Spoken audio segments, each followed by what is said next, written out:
Good morning, good afternoon, and good evening. So, we are on chapter 8, and I know I keep saying this, but I'm telling you, 6, 7, and 8, hands down, my favorite chapters. And majority of it is because it is the true essence of being a critical thinker. Once you understand these terms, once you understand exactly what they're doing and how we use them, you literally will see things in a whole new light. And I tell you, my husband, I share this stuff with my husband, and we'll be talking about it. And then later he'll come up to me and be like, "Oh, that was product placement. Oh, there was this." Like, he literally uses these terms, and he hasn't even taken my class. So it's always really fun to see the change in people who start to really understand these terms and the ways in which we use them and how people use them kind of against us some ways, right? So let us go ahead. So terms for these few classes. A few of you were using terms like eye tracing and neuromarketing. We're not going to be using those. They're too jargony. They're just too much in a we don't need them. Okay, so to make a long story short, we won't be using those, but we are going to be using ones that we can use in pretty much all situations. Outside of even this class and advertising itself. So we have suggestion, we have sensationalism, soundbite, framing, lead, fuzzy words, product placement, my favorite, the Gestalt principle, and subliminal persuasion. Ladies and gentlemen, I could redo this 1,000 times and I will always get that word wrong. Okay, so let's go ahead and move forward to our vocabulary. First and foremost is suggestion. Suggestion is everywhere. And in fact, without realizing it, advertisers, television shows, there's always a way in which they will use suggestion to help you feel a certain way or think a certain thing. So, a suggestion is the presentation of ideas, images in such a way as to suggest or to reveal certain ideas or qualities, and maybe to conceal some others. So, an example would be, do you ever notice Christmas music when you go shopping? So that's starting a little sooner. I'm pretty sure it was like September this last year when they were playing Christmas music. It was something ridiculous. But what's the suggestion there? All right. For me last year, I will be honest with you, it was 2020. I'm like, bring on Christmas, bring on anything that's going to make me feel good. If Christmas makes you feel good. Some people hate Christmas music. I love it. I know it's sick. I work in retail and I still love Christmas music. So call me a sadist. I don't know. I love it. So, what is the suggestion when you're hearing Christmas music in November? All right. The idea is, I have to buy Christmas gifts. What should I get? Ta-da! So that is definitely a suggestion there. When you're watching a TV show and you hear these songbirds, you'll notice it now. When you hear songbirds, you're like, oh, they must be outside. You'll hear that in like radio commercials too. You hear the songbirds, you're like, ooh, I'm outside. All right. So again, that's a suggestion. Think about when you smell things from restaurants. And I'm not talking about their sewage tanks because, trust me, that's not their intention. I think they call it the grease traps. If you ever worked as a restaurant worker, you know a grease trap. Blah. Okay. So imagine when you drive by, and this happens at Burger King most specifically, or even the Burger Hut. You never notice that you smell hamburgers? Why is that? That's intentional. They literally take it and they put it out through, you'll notice the smokestack that comes out of the top of Burger King. That's them releasing the smell pretty much so that you will smell it and go, I think I want a hamburger now. Okay. That is suggestive. Okay. When you have, fresh baked cookies or something like that, especially when you go to the mall and they have the pretzels, those are in the smell is the suggestion. Okay. So anyway, just a little food for thought on that one for you. Okay. I thought it was funny. Okay. See, suggestion would have a laugh track here and you could hear it and then you'd laugh too because the suggestion is I'm funny. Okay, so advertisers, movie makers, photographers, writers, they all know how to choose images to make you feel positive or negative. If you haven't yet, WordSpring on Butte College's website, I actually do, I'm a contributor for imagery in one of those segments. So go ahead and check me out because I love imagery. Anyway, so the idea is using images to really kind of, let's be honest, manipulate you to feel a certain way. So Can you think of examples of when, again, movie makers or photographers or writers have done this to give you a certain feeling? Think about when you're watching a commercial. And I think there was a Taco Bell commercial that was really creepy, and it was the fries, and it was trying to make you feel like, ooh, they did a great job with that, and the suggestion was trying to be creepy. Okay, kind of like a horror movie. So, again, very, there's intention behind all of that. And there's tricks of the trade that they do. And I think they did a really good job. So, also think about when we do suggestion, things people might be wearing, doing. Okay, so sports clothing. All right, I don't know who you follow on your Instagram, but notice what they wear. There's always intention behind it. People who have tattoos and they have piercings, the way their hair and their makeup is, even their shoes. We make suggestions by the things that we wear. We want you to have a feeling when you see us, all right, whatever that feeling might be. And also think about, when you put on cologne. When do you put on cologne? For me, it's when I remember. Sometimes I'm just in the mood, I'm just like, ooh, I would have smelled good today. Majority of the time when I go to other jobs, I'm like, I don't care. It is what it is. But say you're going on a date, you're like, ooh, I'm going to put on this cologne because I know it smells good. Okay? Maybe that's your intention there. You're trying to suggest something. All right, so think about it when people use it or companies use it in an environment. Have you ever been to a casino? So I used to live in Vegas, and Vegas is pretty smart because what they do is not only do they pump in fresh air because everybody's smoking, they also have it so that you never know what time it is. It always feels like the daytime. So you've been there 4 hours and you leave and you're like, how did 3 o'clock a.m. roll around? Okay, so the suggestion is that they kind of actually manipulate the time in there. So think about also slot machines. So slot machines, they're bright, they're shiny, they're fun. You're like, oh, I want a part. It reminds you of a video game, right? But there's a video game now that you can actually maybe win something instead of just putting your quarters in. So it's like the adult version of a video game, pretty much. So, okay. End caps at retail stores. So when you walk down the aisle, it's that front end or maybe the back end of an aisle, and they always have something just kind of sticking out. They change very often, and there's never the same thing when you walk by. Well, that's suggesting you buy that, right? Either it's on sale or it's a product that they're just trying to get rid of, or it's something that has a very high margin and they make a lot of money on, or maybe there's another company who has a brand new product and they want you to see it. So there's a lot of suggestion behind end caps. So another one is the news, MSNBC. I don't go to MSNBC. I think I used to, but I don't do it so much anymore because it was very suggestive. And after a while, I'm like, I just want the news, guys. I just want to read the news. I don't really care about anything else. Just tell me what it is, and then let's move on. Okay. So, how does media, which is TV, news sites, that stuff, and how do they manipulate viewers with suggestion? So, newscasters on the scene. Oh, I'm sure y'all have seen those videos where there's a newscaster and he's got his coat on and it's blowing really far and he's got, and it's raining and he's got a coat on and it's the hurricane's coming. And then in the background, you see a delivery guy with his little shorts and his t-shirt on. He's like, what's up with this, bro?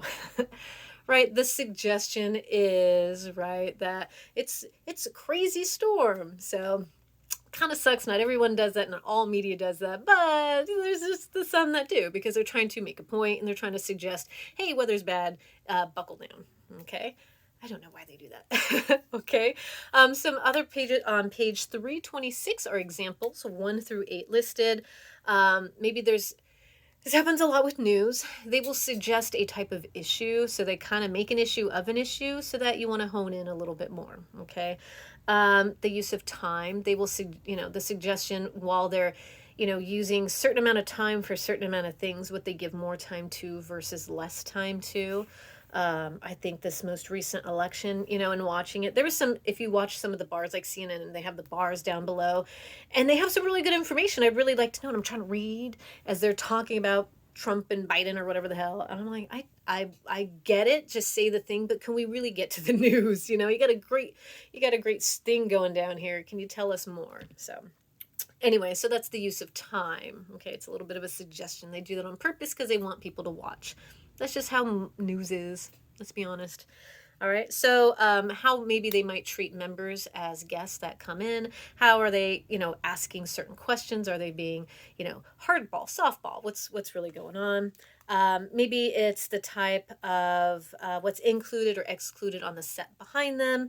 Maybe a nonverbal element of something that is on the set. Again, what's behind them. Sometimes you'll notice certain news companies will do the flag in the back waving and the bird, the oh my god, the American bald eagle. Wow, I can't believe I didn't know that. That slipped my mind. Right, just these very Americana things in the back to really show you we're Americana.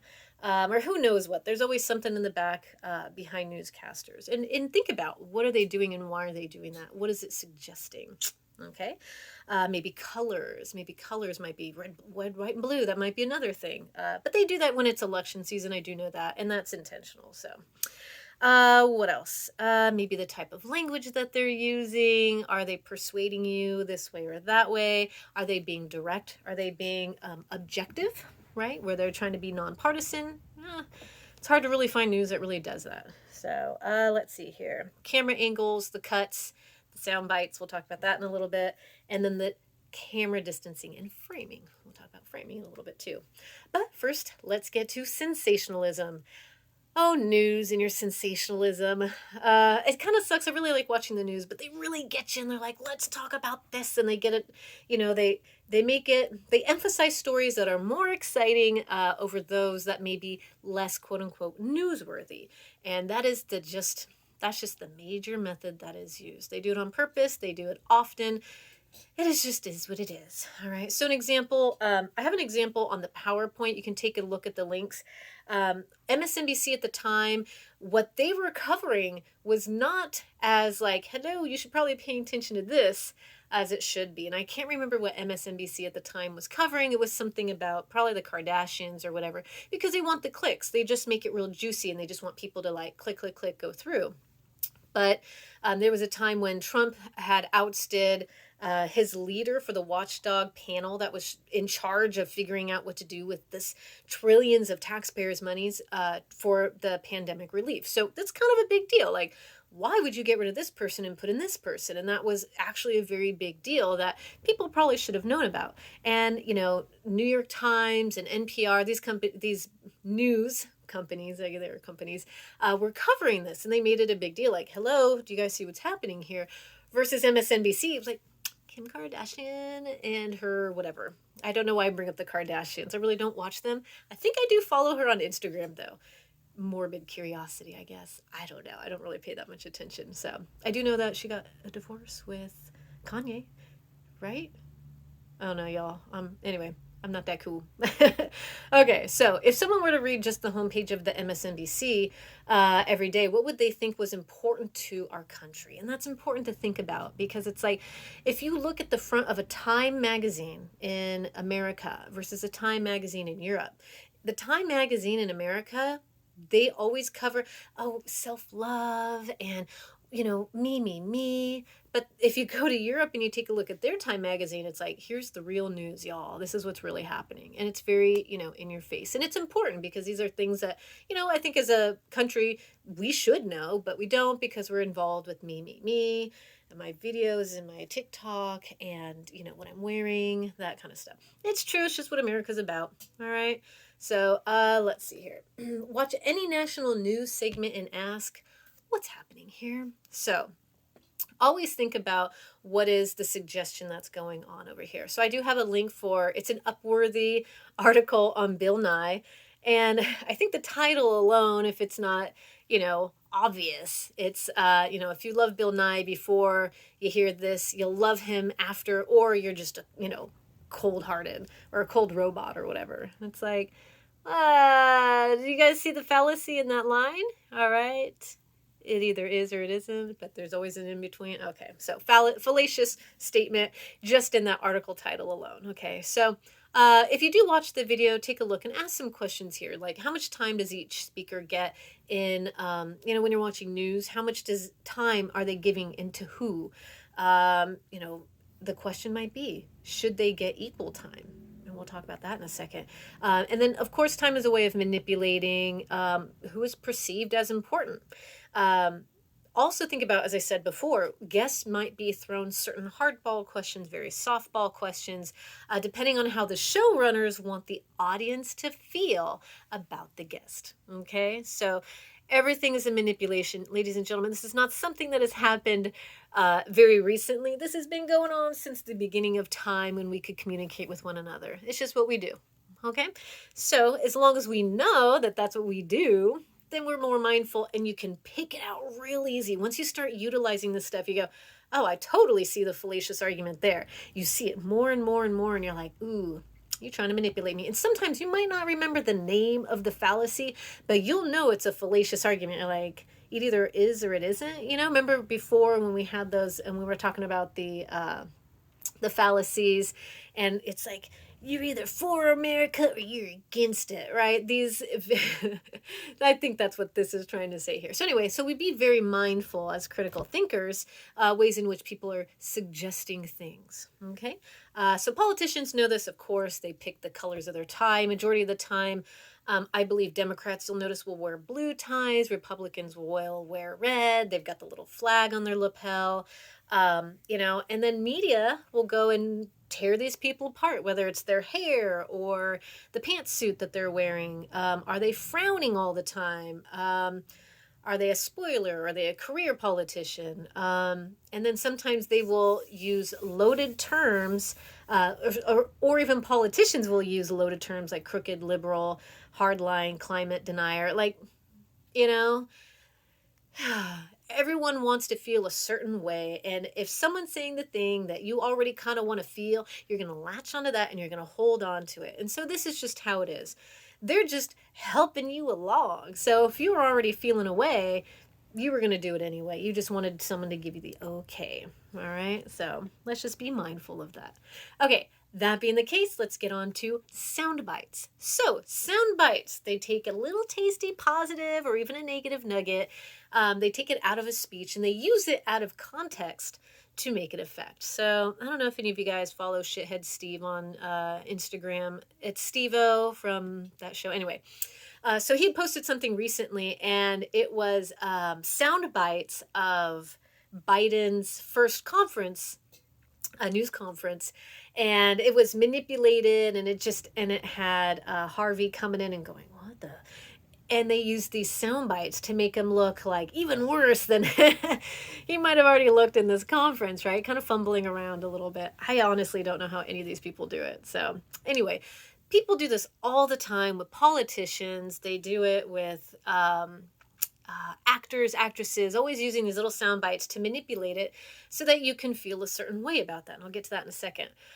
So sometimes sound bites are manufactured. So George H. Bush, the not George W. Bush, but his father, did a speech, and it was called 1,000 Points of Light. So it was a very famous speech, but a lot of people will take these little pieces from that and make it into something else. So if you take a look at those two videos on the PowerPoint, you'll see what I'm talking about. So a soundbite is a brief selection of a longer speech, okay? And it's usually heard out of context. It's always out of context, and that's the whole point of using a soundbite, is to manipulate and take it out of context.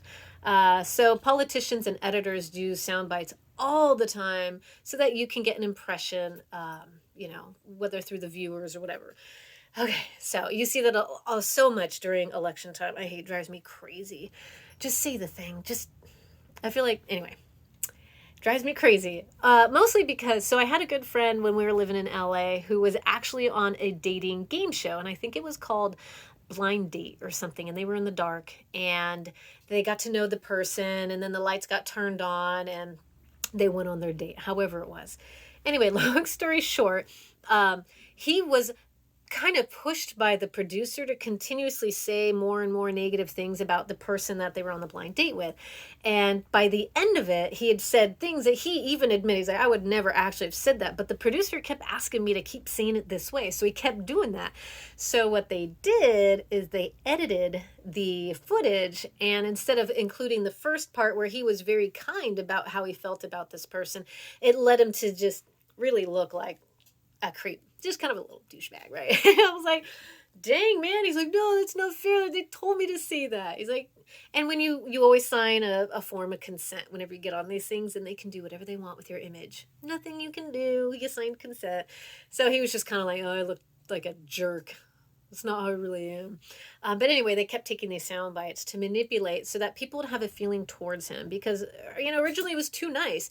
And, the producers know niceness doesn't get attention. So they turned him into a jerk. And I think they just got a little bit more reviews for that. So, anyway, they create a character when they do this, and they do this with reality shows all the time, HGTV. If you ever watch Love or List It, you know that it's manipulated. If you actually go to their website and try and figure out how people get on this show, they intentionally make one person this way and another person this way so that it creates drama within the show. So, hey man, they do it because we love it and we're giving them the attention. So it's all on us, let's be honest. So, okay. Another way of manipulating and kind of guiding us in as watchers or readers is framing. So this is actually camera framing. So it wouldn't really be reading, but it would be TV shows or news. It's always news. So framing is deliberate, or it's unconscious, and it's the use of using the certain camera shots to influence the audience. Okay, so they use a number of techniques by journalists. Journalists use this all the time, and broadcasters to create a particular impression of reality. So, I watch a crap ton of HGTV, so I don't know if you do too, but you'll notice that before certain new scenes, they'll take pictures of the birds or the trucks or this or that, and they're trying to create this aesthetic feeling so that when you're watching the show, you just keep feeling like, oh, I want more, right? It's a part of framing. It's what they do to kind of get you to feel away before the next scene. And you ever notice whenever it shows the storm and the rain, you're like, there's going to be a leak in the roof. There's a leak in the roof. I know it. There's going to be some rotten wood because of the rain. And they do that on purpose. They lean you towards it, and you may not even notice it, but you can already kind of feel it in your chest. And then you get there and like, I knew it. I knew there was going to be a leak in the roof. How did I know that? Because they subliminally, or the framing of it really got you to know it was coming. Okay, so also think about things like one of the examples was like Trump with a bad hair day. Okay, that was a big one that people would frame and use that as a way of kind of manipulating you into how you would feel about him. Did it change anyone's opinion? Probably not. People already felt the way they were going to feel, and that was just more of like, fuel on the fire, I guess. So. All right, so spin. I'm sure many of you have, we already know about spin. This is what what do you call it? The public, what do you call them? I'm totally blanking on this one. Yeah, anyway, so spin is what we use to change a public opinion about an event. Okay, so that being the case, sometimes they preempt it from leaking and will kind of already put a spin on it anyway. So they will make the situation either look more positive or more negative. All right, so it can be done with headlines. So we're going to use that word lead. A lead is an introductory sentence of a news story, and it's meant to give you the reader an essence of a general meaning of the story. So the idea here is the headlines are always important. As you saw, that last one was a fallacious headline, but leading us to believe that we should love Bill Nye, and if you don't, you're just a cold robot. Okay, that was actually the headline. But what comes after is the lead. It's that first line, okay, of what you're trying to get across. So a lead is followed by, just missed that. Sorry, guys. Okay, so it can be done, a press secretary. That was the stinking word I was looking for. Spin is done very often by press secretaries. That is literally like what they get paid for, is to always spin the story to get to the point. Just kind of what they do. That's why they get paid the money that they get paid, and that's why they have the position they do. So they'll use that by explaining certain things. They'll kind of spin it around like, well, that's not really what we meant. That's not really what happened. And then they kind of get you to hopefully see it the way they want you to see it. Okay, so it can be done with staged events. All right, think about an adulterer. He's cheated on his wife, but he's standing on the stage with his wife, and they're just so adoring, and they love each other, and he really didn't mean what he did. All right, so that's just a way of staging an event to make it look like he's not the adulterer that he really is. All right. Was that opinion over there? Probably. I don't know why I was being so smart ass over here. All right, and it can be done with the photo composition too. So you got two people shaking hands and smiling. In reality, they're like, I hate this guy. All right. So again, this is what we do when we talk about a lead and how we can spin things around. As you see in the PowerPoint, I highly suggest, if you haven't been doing it, go to the PowerPoints. I have pictures, all right? And I had fun finding these. So these are different images and where spin and lead have manipulated us to either buy the magazine and read more. And Us and People Magazine does it all the time. Okay, so there's a one of Brittany who shaved her head. The headline is "Help Me," and then the lead says, "Insiders and ex-staffers reveal Brett's loneliness, self-hatred, and drug use as her parents desperately pray. No one can get through to her." Leave Brittany alone, guys. Come on. Poor thing. Anyway. All right, so then the next one we have Brad and Jen, and the headline is "Let's have a baby." And then they use in quotes kind of as the lead, "It was always meant to be." All right, so Brad and Jen are never getting back together, y'all. Hate to break to you. Sometimes things end for a reason. Get over it. I've had to tell myself this many times, okay? Anyway, so you see the leads, how they go in there, and they kind of manipulate that headline to get you to think a certain way. And then you buy it, the magazine, you're like, this is bullshit. This doesn't say anything. Done that. Okay, so now the next one we have, notice the way in which they manipulate by using the headline, how to manipulate a mindset. So we have Fox News Latino. Their headline is "In a rare move, university grants $22,000 in scholarship to an undocumented student."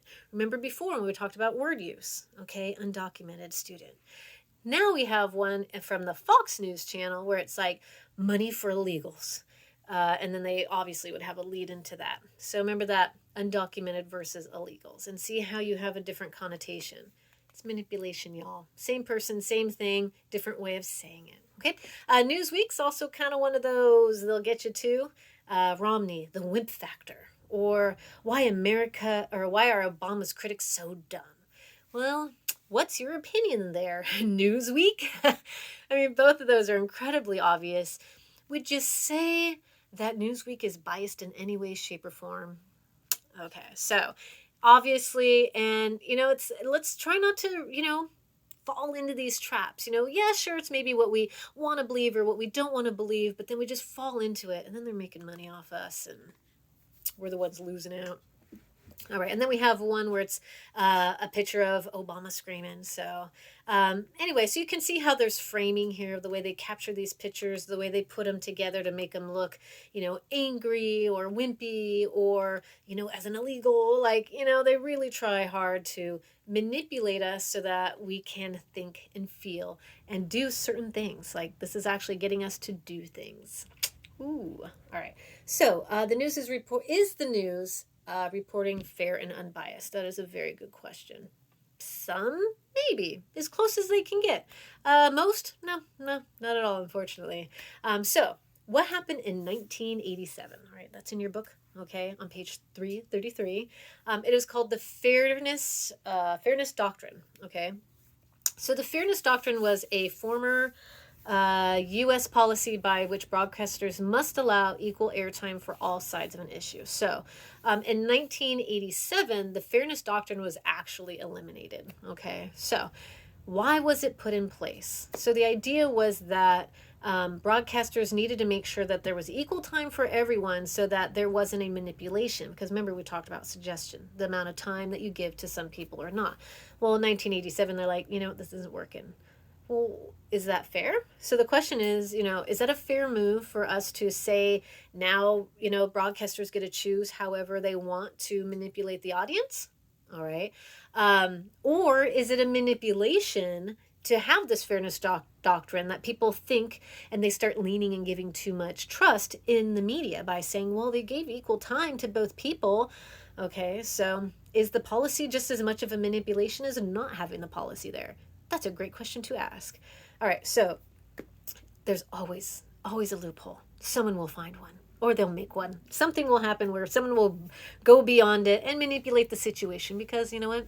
People just do that kind of stuff. So with the policy in place, the statement is that the public would rely too much instead of So instead of, I'm just going to read the quote, it'll be a lot easier. The public relies instead on the judgment of the broadcast journalist, its own reasoning ability to sort one sided or distorted coverage of an issue. So the assumption is that we're so easily manipulated and we can't think for ourselves, that we need this policy in place. That was the idea here. But then that's giving us maybe potentially a false sense of security, and trusting the media, which, I mean, can't really do that either. We can't trust anybody, guys. Like, it's not, I mean, we gotta be critical thinkers in this so that we can make these decisions on our own and decide, is this right, is this wrong, and putting policies in place, is that helping, is that making it worse? So can we really trust ourselves and others to see through the manipulation? Do we have enough critical thinkers in this world? I gotta be honest, I don't think so. We have a lot, I don't think we have enough. And are we media sheep is the question. And yeah, hell yeah, I've fallen into that trap all the time. It's easy. Like, you're saying the thing that I want to hear. Thank you, right? I'll be honest. Okay, so do we need a fairness doctrine? Do we need that in place so that we can just maybe keep media from manipulating us? Is that possible? Is that going to get into the way of the Second Amendment? The answer is no. But the question here is, at what point are we as humans going to start being critical enough thinkers to be able to see through all this stuff? I don't know. Let's find out after this class. Okay. All right. So does the media create news or does it reflect news? I mean, it depends really. More often than not, it is creating, but it depends on who you're watching. And I'm not going to name names, but we know majority of those that are either one side or the other. It just is, unfortunately. There are a few that reflect news. I just say the news, get it over and done with, and they're like, all right, that's just the news, guys. All right, and those are the news places I usually respect the most. So New York Times is really good at that, and NPR is pretty close at it. You kind of know where they lean, but that's also because of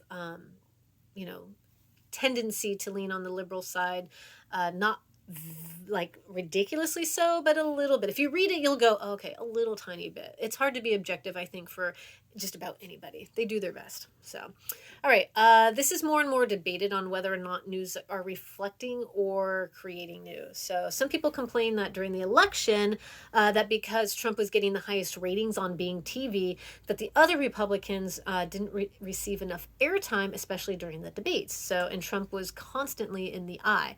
So a lot of the people who were running were like, man, I'm not going to compete because he's such a showman or whatever, that they saw that people were tuning in because they thought, a lot of people were saying, train wreck. And so they were putting him on there, whether or not they loved him or hated him. People were watching it, whether or not you loved the guy or hated the guy, he was always on there. And they're like, man, this is just getting us so many views, we can't not put him on there. And so there was a manipulation to that too. So then the other Republicans were pretty much not getting any airtime, even though they were probably just as qualified or whatever the case. So keep that in mind. So it happens on both sides, ladies and gentlemen. Okay. All right. So now fuzzy words. Remember we were talking about vague declarations when we say things like, you've got a friend in the diamond business, or we'll leave the light on for you. Motel 6, I think. Crisp, full-bodied, you're worth it. These very vague statements, these are a part of fuzzy words, which are also a part of weasel words. And they create an appealing claim or an impression without specifically defining the meaning or the word or phrases. Okay, so we're not really saying anything at all, but creating like a feeling. Like, oh, that makes me feel good. It makes me feel warm and fuzzy. Oh, see how you can remember fuzzy words. Okay, so promises nothing, but it sounds appealing. Okay, that's the idea of fuzzy words here. And lo and behold, my absolute favorite of all of the vocabulary words, product placement. It's everywhere, all the time. You might see, maybe I got some product placement here. David Sedaris, that's some product placement. Hell yeah, love David Sedaris, right? So keep that in mind when you're watching stuff. What is showing up? Okay, so product placement is the practice of integrating or embedding products in films, television, and other media in order to reach the customers. So one of the first images is Minute Maid, and I actually just remember seeing this episode just the other day, and I actually made this like a year ago. You see so much going on in this picture of Elaine opening up the fridge. literally 3 things a Minute Maid. First of all, why do you drink so much juice? There's that. The sunlight behind them. So all of these are actually placed very specifically. When you watch HGTV, you will notice there are some products that have tape on the front, and there are some that are not. And there was like a Good Bones episode of Gorilla Glue. And I know this because I sell Gorilla Glue in my retail job. And I remember looking at the front, I'm like, oh, it's the Gorilla Glue. Like, it stood out to me so easily. I'm like, wow, that is a product placement. And my husband's like, what are you talking about? I'm like, product placement, where they put the product in front and you can clearly see the name, and it's in just a perfect spot so it stands out. You see this on Instagram with the influencers. They've got their can of something juice. I don't know what the hell they do. Teas, whatever. Thin tea or something. I don't know. But there's always a product placement as, an ad. It's an ad. That's just pretty much what it is. And at first you might not notice, but sometimes it's subliminal, or sometimes it's right in your face. Like in the movie Big, when he has that big, the Pepsi thing in front of him, or holding a Coke like Ross does in Friends. Or my favorite Castaway, FedEx had a big financial hand in making that movie. And how do you know? There was the plane. He worked for FedEx. There's FedEx boxes everywhere. Like, that was kind of the thing. Also, and that Back to the Future 2 needed some funding, because not only did they have Pepsi, they had Nike. All right. And also Back to the Future 1, Calvin Klein. I'm going to say that was, while it wasn't an actual product placement, I'm going to say because she used the word Calvin Klein's, there was probably something involved in there. Could have just been just a quick line, but it sticks out so much it makes you wonder, it might have been a product placement. So also when he's riding on the back of one of the trucks and you see his shoes and you see the Nike Swoop, aha, right? So anyway, keep that in mind. There's all these little things, and you might just see like a quick, remember framing, a frame of a thing, and you're like, well, that was kind of oh, I see. Product placement. You're trying to sell me something, okay? Sometimes it sticks out. Sometimes it doesn't. Just be mindful. All right, the Gestalt principles. Okay, so it's a principle that states that our minds strive towards congruence and completion of information. We're constantly trying to answer questions. We want to finish the sentence. We want to know what's going on, okay? So if a message strikes us as incomplete, we're going to fill it in. We fill in the missing details for ourselves, okay? So remember in the begging the question fallacy, we want to answer that question. We want to finish that sentence, okay? So questions are slogans that the consumer is taught to answer. All right. So there's a lot of jingles, a lot of repetition things out there that they could just play a little bit, but it plays so often that they don't even have to complete it, and you can already finish it in your mind. Okay. Da da da da da. Ah, what was that? Just that alone? You wanted to finish that. You already knew that was McDonald's. Okay. So answering a question again asks of us questions that beg to be answered. Okay, there's all kinds of different ads. You will probably find them in your work, and I'm very excited to see what you come up with. So, images that don't make sense. Old Spice. Old Spice is the king of this. They started this like 10 years ago, throwing out random commercials, and you were just like, what the hell? And it stood out to you. It made it stick. You were just like, oh, and you were trying to complete, like, what is going on here? And you kept doing it to where the images stuck. And what's funny about that is images that don't make sense stick around in your brain. So you'll in your head, you're like, what is wrong with this picture? Or it'll change how we see something. So if it's different than what we've always seen and it looks new, it sticks with us and it makes us feel something. The Dollar Shave Club did a really good job with that too. Some of them get really weird.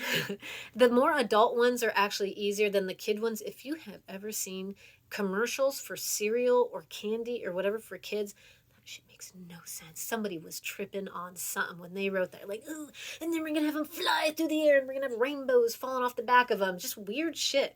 Well, for kids, that's like, ooh, that's pretty. And they go to it, and that is what makes them go, ooh, I want that, Mom. I want that, Dad. And they'll remember that.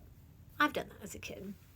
All right, so again, I do have a link to an Old Spice commercial, one of the originals that really just stands out. So you'll find that people are actually harnessing that formula that Old Spice used because it works. It worked incredibly. Old Spice, y'all, this was like your grandfather's aftershave. It is now everyone's aftershave. Hell, I even use the Old Spice deodorant. Like, the commercials got me too. I mean, they smell good and I like them. There's that. But the product, man, those commercials did a great job. So you'll see now, especially like in Super Bowl commercials, they get real weird and kind of out there. You can't help it. We're like, ooh, so refreshing, something new, something funny. This is different. I like it. I'm going to buy it. They got you. They got me. All right. I get it. I accept it. All right. So we also now have subliminal persuasion. I'll get it right one of these days.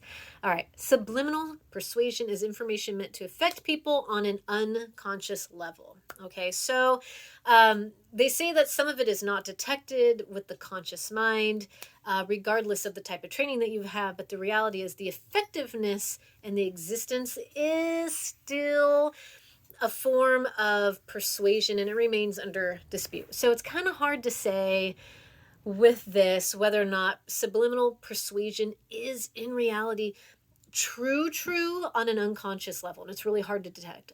So there's research that's done on this. We're not really doing it in this class, but if ever you have an opportunity to research subliminal persuasion, you might find some really interesting stuff. Again, there's not a lot to it that is truly proven. It's a really hard thing to prove, but it's really cool. It is out there to some extent, whether or not it's, usually it's intentional to get subliminal messaging out there, but it's hard to say, that it's effective.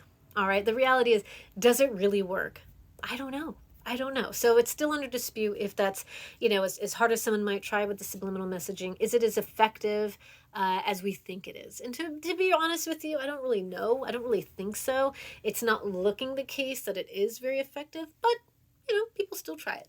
Okay, so the media uses subliminal persuasion and fuzzy words and the Gestalt principle. And again, I bring up eye tracking and neuromarketing, but those aren't really terms we're going to be using. But people do use them and other tricks and such pretty much to manipulate you as a voter. Keep that in mind.